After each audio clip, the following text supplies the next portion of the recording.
What is a short sale? I'll tell you right after this.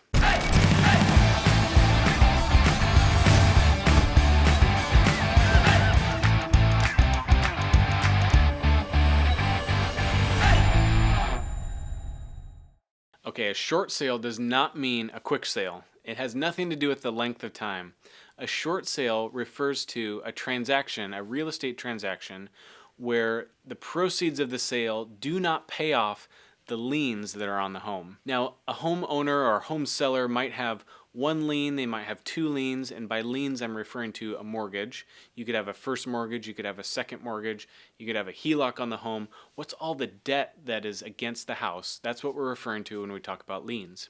So when a home sells, the proceeds of the sale typically will wipe out all of those liens or all of that debt, and then the home seller gets whatever is left over. We refer to that as the net proceeds for the seller.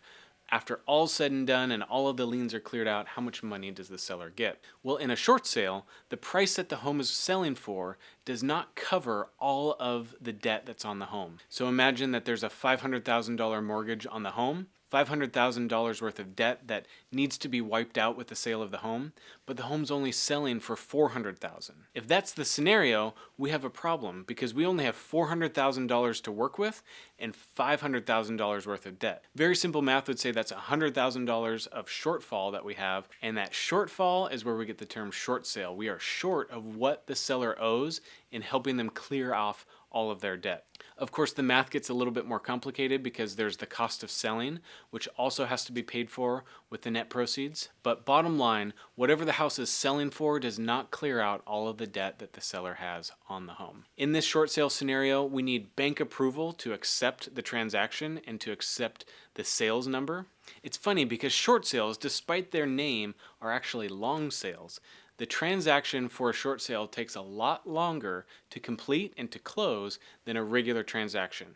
And the reason for this is that there's so many hoops to jump through in order to get a bank that is owed a certain amount of money to accept less than what they're owed. There's a ton of paperwork, there's a ton of approval that needs to happen within the bank, and sometimes at the end of the day, even if you have a buyer that's viable and willing to write a check, write cash, otherwise a very simple transaction, in the end, the bank might decide that it's not in their best interest to accept this transaction or to allow it to go forward, and they might just say no. They might say that, hey, the number needs to be higher in order to pay off more of this debt that's owed to them. However, no matter the details involved in a short sale, it takes a long time. It's not fun for the seller especially, and it's definitely not a sure thing for the buyer if they are interested in purchasing that property. I hope you found this helpful. I could go into story after story about various short sale transactions I worked on in the Great Recession, 2008 to 2011 roughly. However, we will save that for another video. We'll catch you on the next one. Thanks so much for watching.